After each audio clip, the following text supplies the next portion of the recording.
What's up, witches? It's me, Luna, and I have an exciting unboxing today. Number one, excited that I feel like doing it. The spirit is willing. Anyway, this is the second of two gift decks that I received on the same day last week. Lucky day for me. Witch Sister Tarot by Julia Jeffrey, and this is a gift from Kelly Cartier. Do you pronounce it Cartier or Cartier? So I'm very excited. She says, I hope you enjoy this. It looks so intriguing. Blessings from Kelly. So this is the same artist as this. These are Llewellyn decks, in case you couldn't tell, the big box decks. There's a reason I don't reach for Llewellyn decks very often, and it's because of the big box factor. Anyway, this is a Barbara Moore deck, and Julia Jeffrey did the artwork, The Hidden Realm. But this one is entirely Julia Jeffrey. And what I noticed right off the rip is just look at the difference. These are, I mean, they've got that wildness to them, but very soft. This deck is just like, wow. So very excited. The magic of the ancestors beats in your blood. Feel its power and free your wild soul. And then we have a nice book, which we'll take a look at that first. Let's take the deck out too. All right, the book. Now, I've gone back and forth from loving books that have these big full-page images to saying, yeah, you know, when the book has an image, a full-page image that is the same size as the cards, I'm not real sure about that. But with this, what's really wonderful is you can just, like, you're laying in bed at night, and you can just pull the book out and really be able to study the deck without having the actual cards next to you. And you see the large images. Oh, I can't wait. Okay. Hold up. Julia Jeffrey, artist and author of the Witch Sister Tarot Kit, studied fine art at the Glasgow School of Art and has worked as an artist and illustrator for over 2 decades. She lives in her homeland of Scotland, and the land, its history and legends have always been a huge source of inspiration to her and are central to the creation of the Witch Sister Tarot deck. Let me pause for a second here and say how much I appreciate a bio on the artist being like the first thing we get to. Author and artist. So that's very good.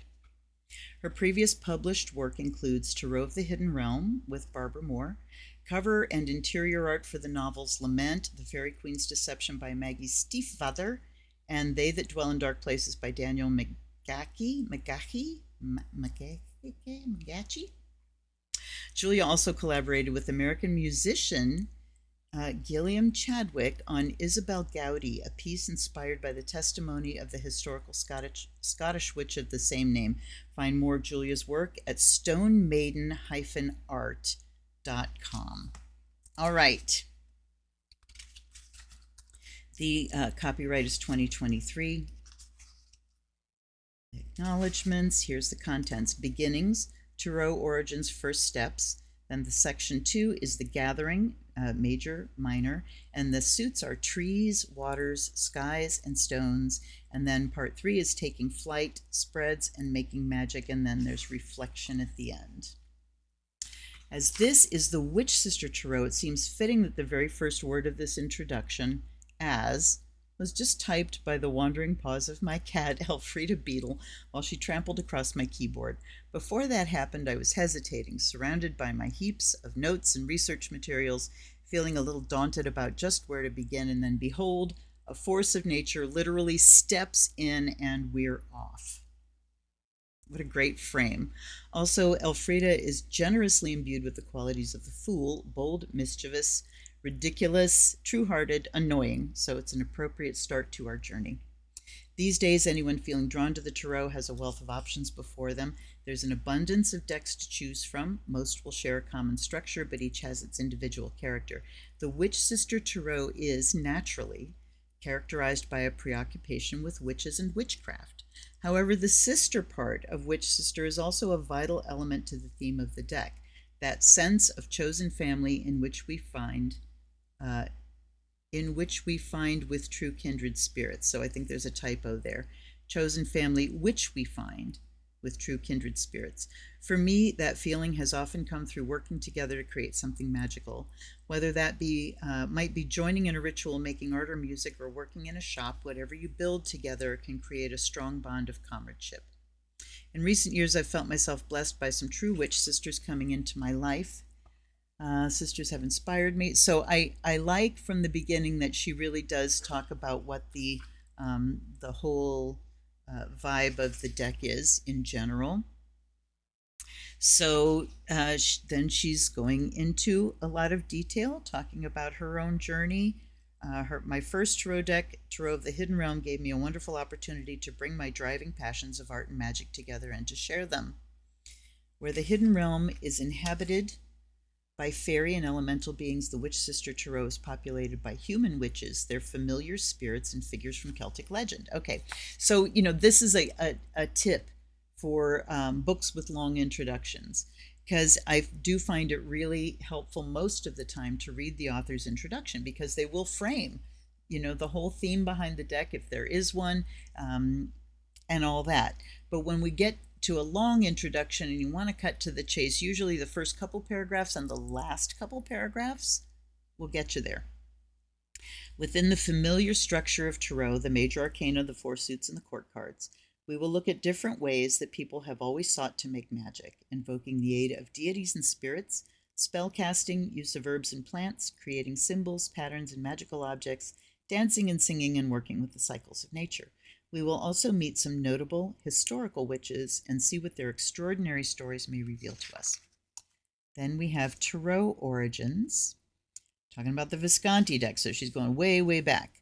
And we talk about, yes, Visconti. We talk about Tarocchi. We talk about Antoine Court de Gébelin. I believe it's Gébelin. The Kabbalah, the Order of the Golden Dawn, Lady Frida Harris, Pamela Coleman Smith. So she really does give a very brief synopsis. First steps. Witch Sister as part of the Tarot tradition. Okay. The origins of folklore, histories, and traditions that feed into the theme of this particular deck are Celtic, with special focus on those from Scotland. Theme of Celtic magic, she talks about druids, the Tuatha De Danann. Although Scotland held much Celtic lore in common, particularly with Ireland, unfortunately records have not been preserved in the same way. All right, setting out. Shares the familiar structure that goes right back to Visconti. All right, talks about the elements. She talks about a broad overview of the numerical themes. Aces are essence and possibility. Twos are duality, questions, relationships. 3 is family, cycles, healing. 4 is stability, home, ancestors, and so on. How to do a reading. 1, the intention. 2, the spread. 3, shuffling. 4, choosing the cards. Yes, being as clear as possible. All right.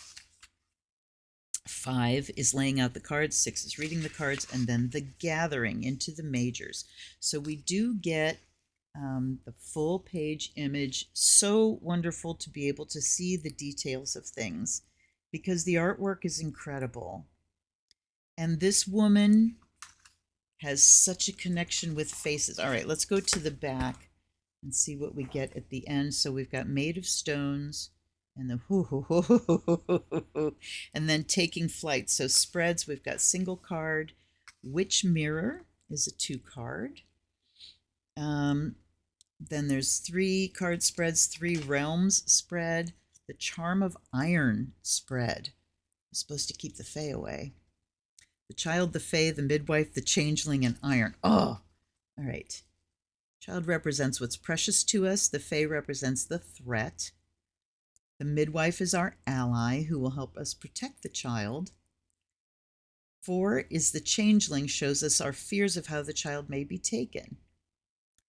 And iron is what will enable us to successfully protect the child. I am doing that spread today for you, Kelly. So, and then we have Making Magic, Dawn Till Dusk. light a candle, flight, coven, familiars, and then reflection at the end. I'm going to leave those for you to discover. Oh, you know what? I didn't read even the back of the box. I'm so anxious to get into this deck. Fly into the heart of Tarot with your witch sisters, thrumming with the power of Celtic legends and kindred spirits. This hauntingly beautiful deck captures the bold and mysterious nature of witchcraft. Julia Jeffrey's evocative artwork reimagines the Rider-Waite-Smith system into a world of iconic witches, magical familiars, and extraordinary stories. The full-color guidebook shows you how to invoke the aid of deities, connect with the elements, and make magic in your readings. Each card inspires a profound sense of chosen family, through which you'll find boundless wisdom and your sisters in Tarot. Okay. And as you pick up, you'll feel magical power thrumming in your fingertips, the power of plants, animals, spirits, and witches. All right. I'm not going to read that whole thing down here, though. It says, now is the time to fly with kindred spirits into the wilds of witchcraft, where magic and Tarot work together to reveal the answers you seek. Let's go. All right, so here are the backs. They're directional. So I don't expect to see reverse meanings, but we have Scottish thistles. And the cardstock is typical big box Llewellyn, which shuffles like a dream. I have absolutely no complaints there. All right, now here we go. Look at the faces this woman draws. They are so intense and expressive. The eyes, her focus on the eyes is wonderful. So here we have the Fool, and we have someone who's like crawling through the thistles, literally, with a rabbit and a big moon over her shoulder with the Triskel. I don't think you can see that. There, you can see a little bit. The 3 rabbits in the moon.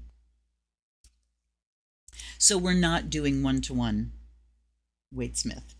Here's the Magician, and it's a stag, and that just hits me personally because one of my family totems actually is a stag. My last name being Hart, H-A-R-T, and a hart is a male red deer. Then we have Nickneven. Okay, and let me also express my appreciation for natural looking breasts. Thank you very much. So this is the High Priestess, and look at, she's holding that deer skull over her head as a headdress with the moons behind her. It's beautiful, that very intense look. Ooh. And then we have the Queen of, is it Elphame? E-L-P-H-A-M-E. I'm sure that's a Celtic legend, and I'm not sure how it's pronounced, but it looks like Athame. So I'll say Elphame. And she too has the antlers coming out with her beautiful dress. So there's the Empress. Here's the Emperor. The Emperor is the tree of life. This heart. So you get the idea of age, great age, and structure, deep roots. We see oak leaves here. Then the Hierophant is the tradition. That's beautiful. So she's standing here, and we see behind her maybe all of her ancestors, all the ones that came before her, or just the community. Okay. This is why I love her art so much. Look at their faces, you guys. Look at the expressions. Okay.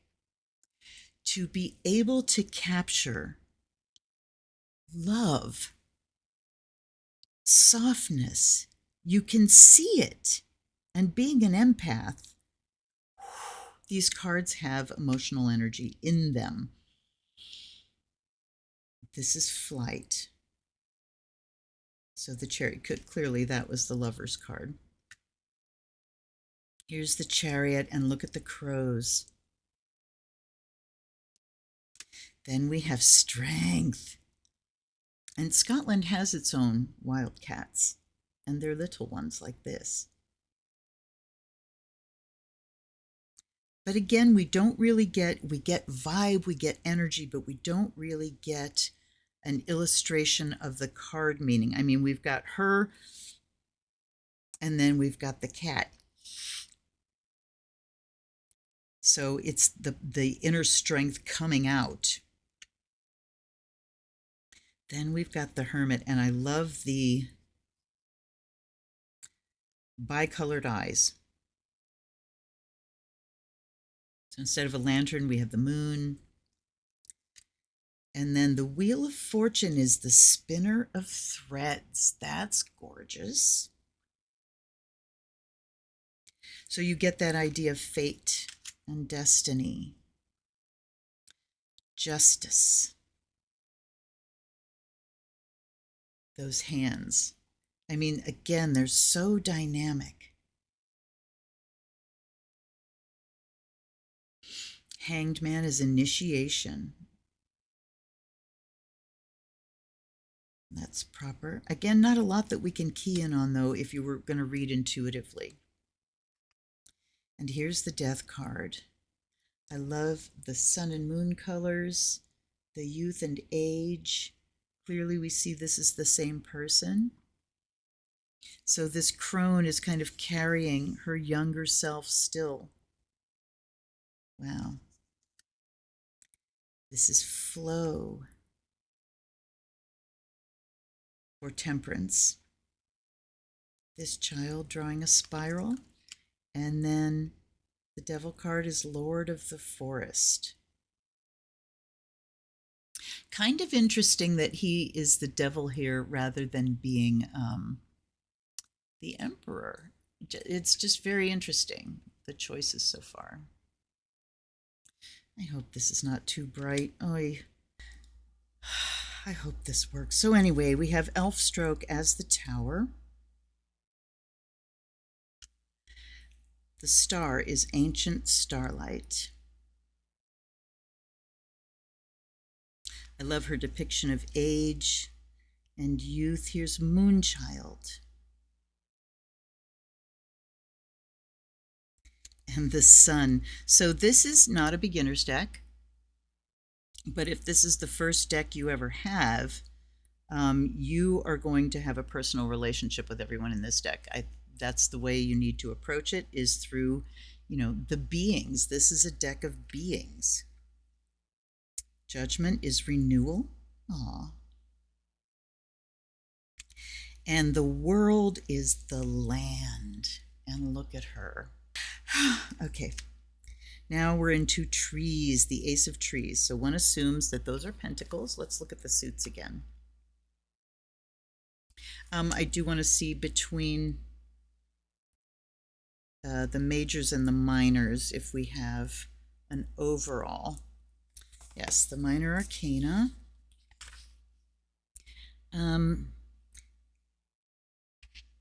We do have elements for each of the court cards. And let's go back to the beginning here.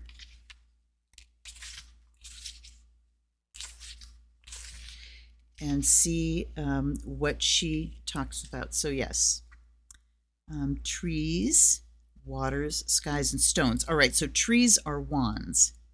Obviously, waters are cups, skies are swords, and then stones are pentacles. So we're doing the standard here, and that makes total sense. So here's the Ace of Trees with a rabbit.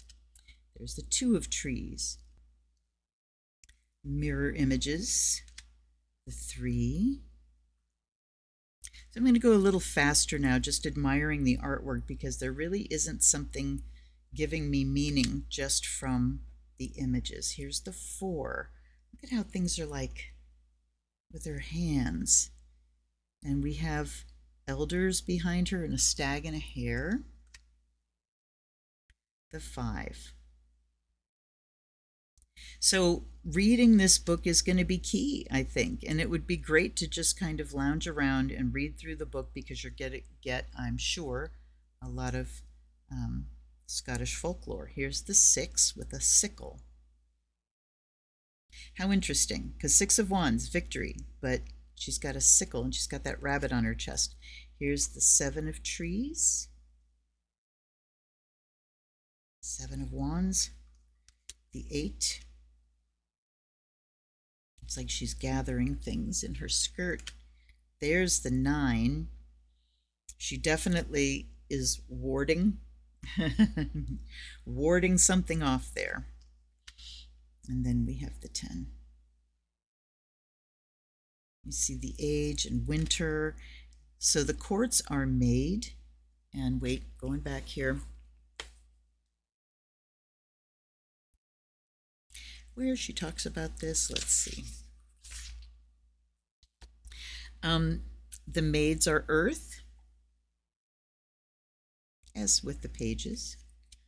The witches are air. Okay. The queens, of course, are water. And the kings are fire. Okay, so how interesting. So there's the maid, earth, the witch, air. She's got a blade in her hand, so there's a clue. The queen is a webbit. So we see the repetition of the animal that's in the ace here with the queen, and then the king is the stag. All right, waters. Got a frog on the ace and the 2. So the 2s have this mirroring thing going on. 3 is the salmon of knowledge. And the 4. She definitely has that inward drawn look on her face. There's the 5. The 6. So again, we get no hints of the standard meanings here, of transmitting, passing on memories, creating memories. There's the 7, the 8. So we just have a figure and then the number of creatures. 1, 2, 3, 4, 5, 6, 7. Yep, there's the creatures serve as pips.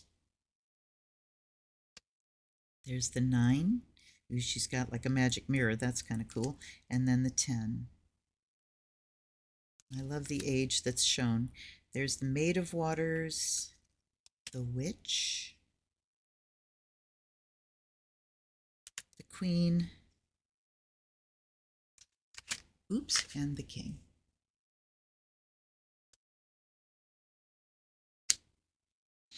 All right, here's the Ace of Skies. 2. I like the mirroring. The 3, 4, with a little wren and eggs in the nest. The 5 of Skies. Look at that furrowed brow. Dang. The 6. I mean, the yearning that she is so good at depicting facial emotion. And it's interesting because as a person on the spectrum, I have facial recognition issues, but I have zero problem reading emotions on people's faces. 7 of Skies. The 8, there's the front cover. Do not fuck with that woman. There's the 9 and the 10. The Maid. The Witch. The Queen. Oh, so beautiful. And the King. Okay, I'll follow you anywhere. Here's the stones with a snake. How interesting. There's a 2. The 3. Oh, the 4. So we don't have a person there. We've just got the critters. Interesting. The 5. Oh my God, look at this. 5 of Pentacles. Look at, she's holding severed heads. 6 of Stones. Wow.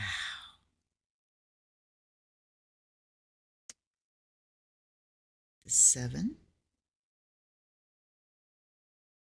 The 8.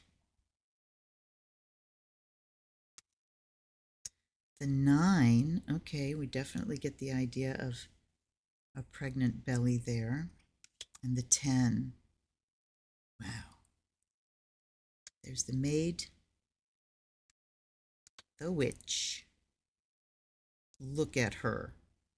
Again, real women's bodies, not idealized. Wonderful. The queen and the king. Yeah, baby. All right, let's give her a blessing. And then you get to reading, Kelly. You did not send me a question, so we'll just do general, and we will let the categories lead the way in that, what was it, a 5-card reading? All right. By air and fire, may you be purified and charged. I feel this deck like soaking up the blessings here.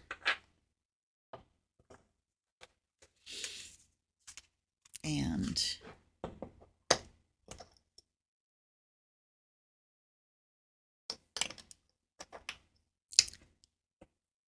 by water and earth, may you be blessed and made whole. And by the sound of the bell,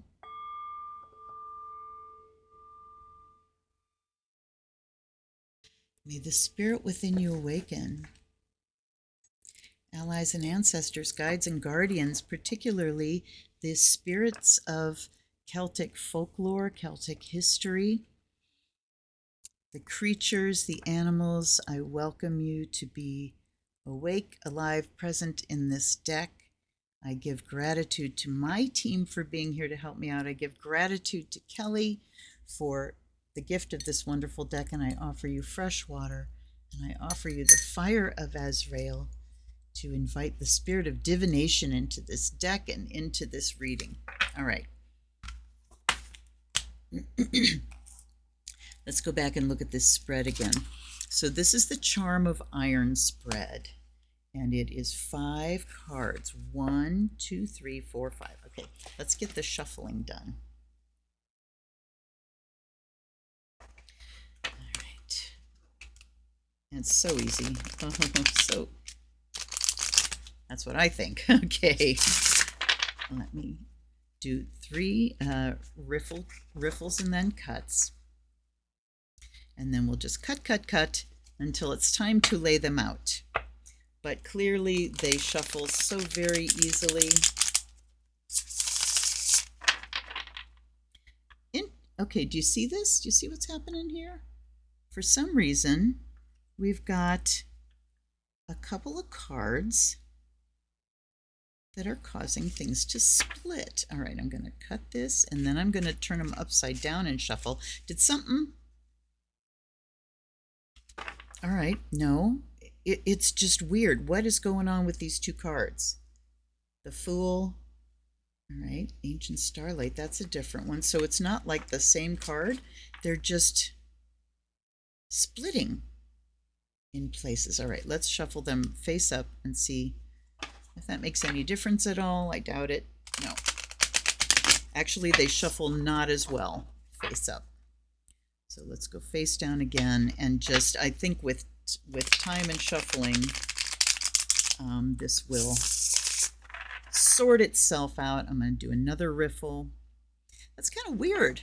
I don't think I've ever had a deck just kind of decide to split itself that way. All right, one more. Sorry. Look, it's splitting itself right in the middle. How can I resist?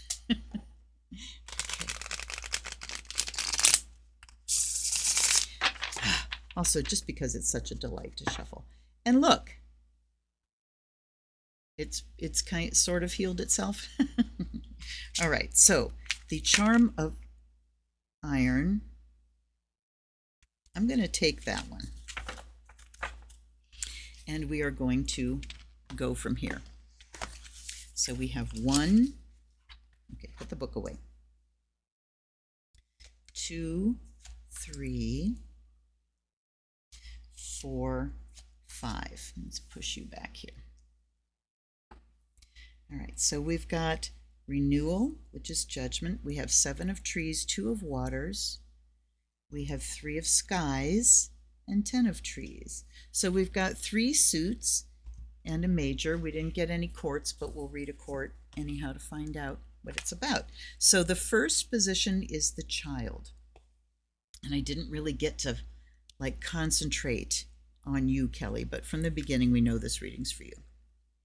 The child represents what is precious to us, what we need to protect in this situation. So what you need to protect is renewal. There's a description and then there's a divinatory meaning. Hares are hugely important in Scottish witch lore. This small, slight young witch girl stands all in reverie. She seems as delicate and vulnerable as the leveret she cradles to her heart. That's a new word. But both will grow and become strong, swift, and agile as the mature green hair marked on her skin. Hair transformations are one of the most often recorded for shape-shifting witches, but life is not easy for the hare. Watching them in the fields, the girl is dazzled by the glory of their speed, grace, and vigor, but she knows they are hunted, as she may be too if her magic is found out.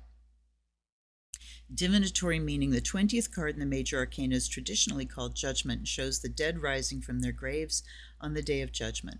For the Witch Sister Tarot, we're taking a different approach and instead contemplating cycles of life, death, and rebirth in nature. This bright butterfly's days may be short in number, but how wonderful it feels to fly free in the sunshine. Already the butterfly has carefully laid her eggs from which tiny caterpillars will soon hatch. Renewal in a reading means that, like those caterpillars, we may need to spend some time in our chrysalis, but we can emerge reborn. It's good to be gentle with ourselves around these times of change and renewal, just as the young witch tenderly enfolds the baby hare in her warm shawl. She tells us that we too are held. She will keep us warm and safe until we're ready to leap. So what needs to be protected here is your changing, sorry, there was a bug.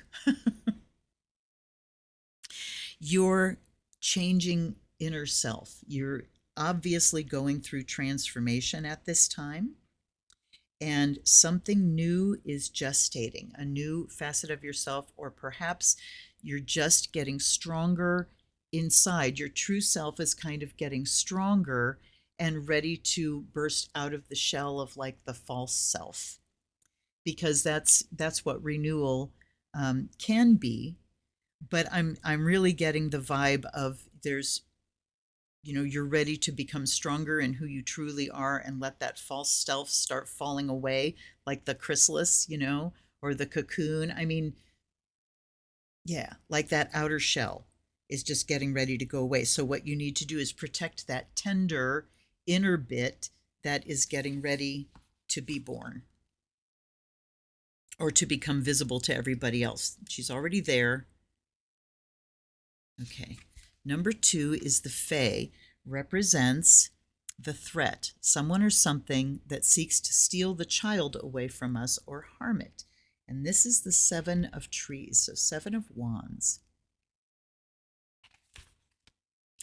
We first met with the fiery Scottish wildcat in strength. There you go, Scottish wildcat, in the major arcana. And this forest-dwelling witch girl takes the wildcat as her symbol, so that's a wildcat skull. Its incandescent energy radiates out from her like the sun's rays, like a crown. In the Song of Wandering Aengus, the poet W.B. Yeats writes, "I went out to the hazelwood because a fire was in my head." And here in the hazelwood we find her. The hazel is another of the magical Celtic trees, regarded by some as the most potent. There's an ancient tale of 9 hazel trees which grow around a sacred pool, dropping nuts into the water where they're eaten by the salmon of knowledge. It is said that people who eat these salmon or the nuts will be gifted with great powers of poetic inspiration and prophecy. 7 of trees, divinatory meaning. It holds the spirit of the wildcat. She challenges us to fight with ferocity for the wild places both in our world and within ourselves. The hazel boughs she bears signify that we already carry the knowledge that we most need, even if we cannot see it yet. The 7 represents a moment of breakthrough, a shaking off of confusion and self-doubt. Now we are alight with certainty and the power to act on it. We see the sovereignty and sacredness of our own soul. The mighty leap we are making may be one of creative inspiration or intuition, with the Hazel's gift of poetry and far-seeing. Okay, so this, though, is in the position of the face, something that threatens. All right. So it's talking about, like 7 of Wands, standing your ground, a moment of breakthrough, shaking off of confusion and doubt. All right, hold on. Sovereignty and sacredness of our soul. So this is a problem when we have decks that have very positive meanings for the cards, or that don't give kind of a range of meanings from, beneficial to challenging in a card. When we find a card that is, about strength and standing your ground and taking positive action and being fierce, in this category of the threat. Okay, so what I'm getting here is maybe if you sort of stand up too soon, if you kind of let that inner fire out a little too soon, it can make you more vulnerable before you're really gelled, and then you become vulnerable to people's opinions and even attacks, especially if you sort of stand up with that fierceness.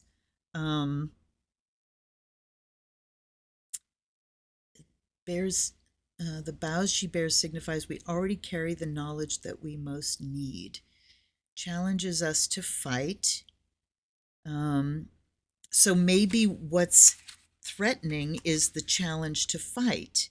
So maybe there is someone here, the story that's playing in my head is like when someone in a codependent situation or a toxic family situation, whether that family is your actual family or like your work family or something, that you are the one that's doing the work, you're the one that's doing the therapy and healing.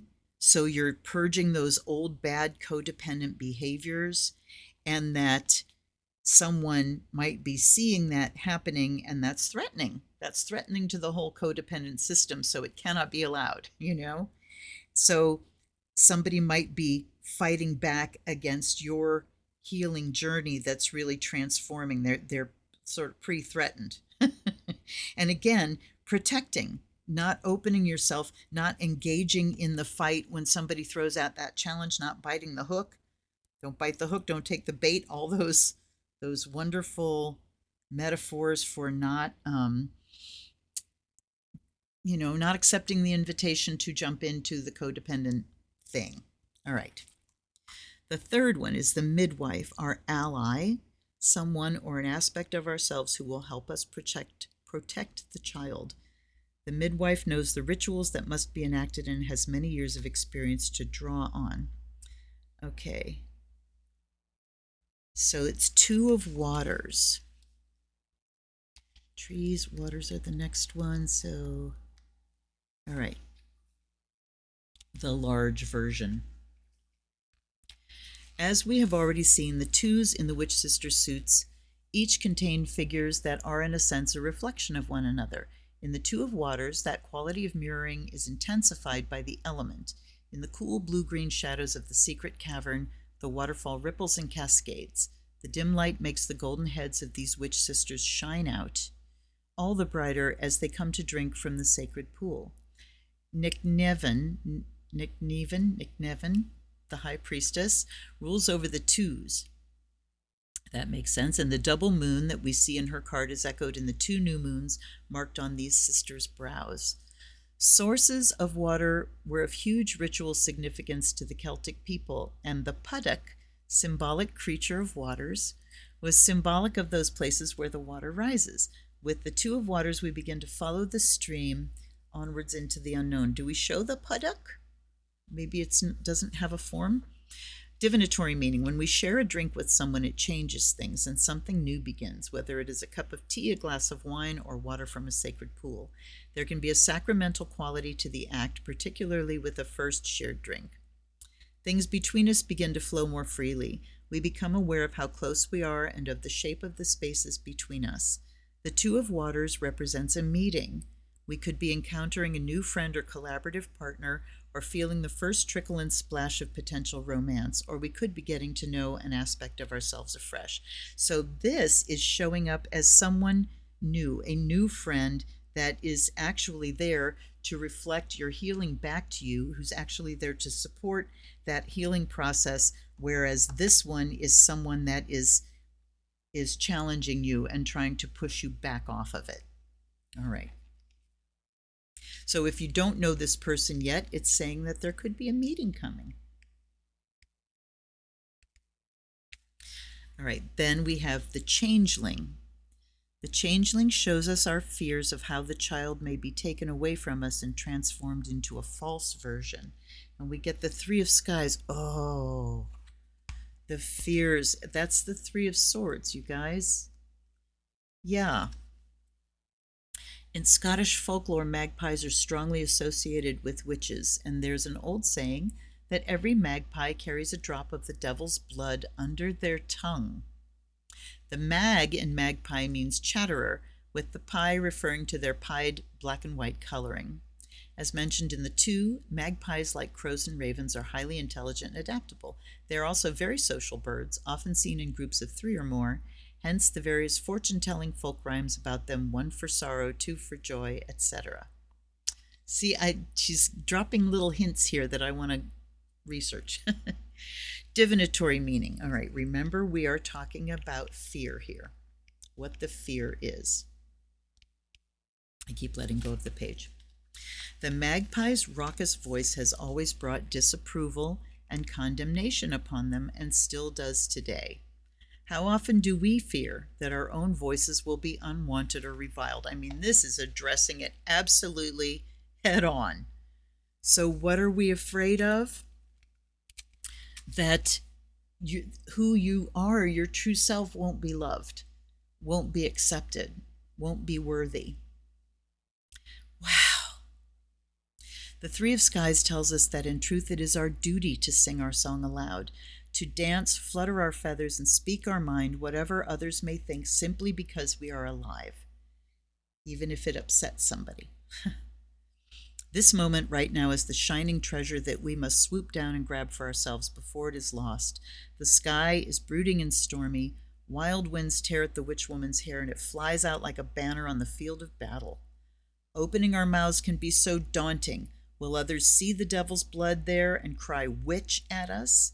But most often those buffeting gales of censure exist only in our own heads, and if we release our song, others will rejoice and join us. So this can also apply to maybe becoming interested in magical practices, becoming,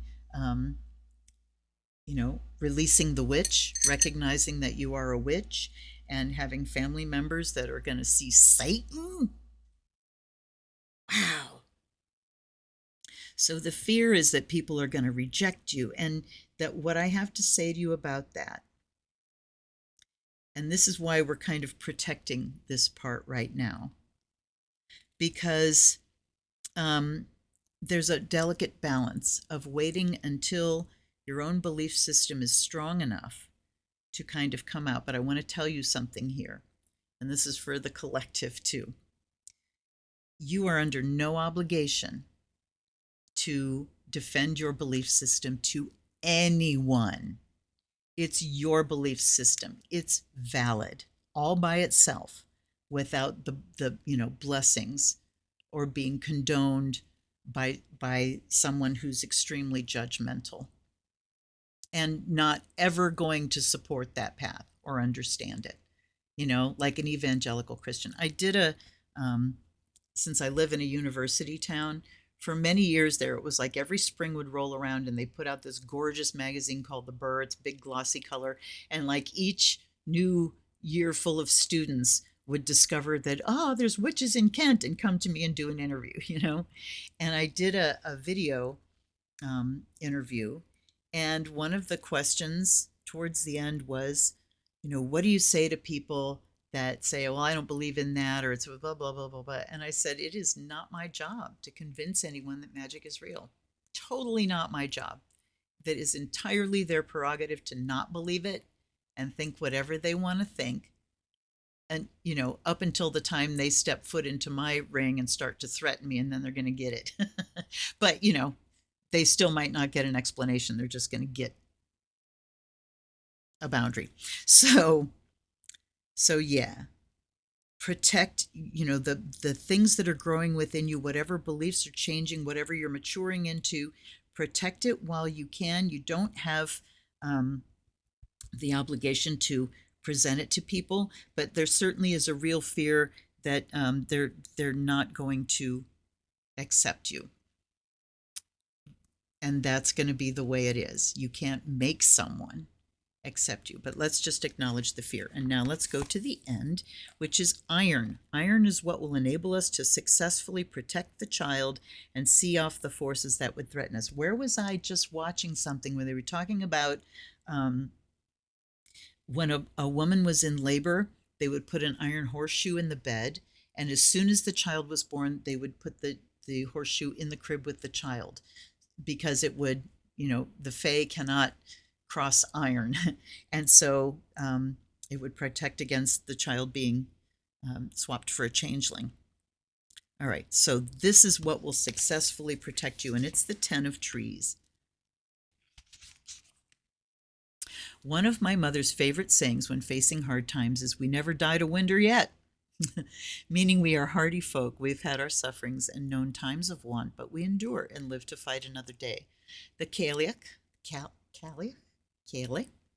Cailleach, great mother goddess of the Celts, is woven into the very fabric of the land in place names all over Scotland and Ireland, and in the tales that get us through the long winter nights. She's strongly associated with the season of winter, and also known for her tender care of her herds of wild deer.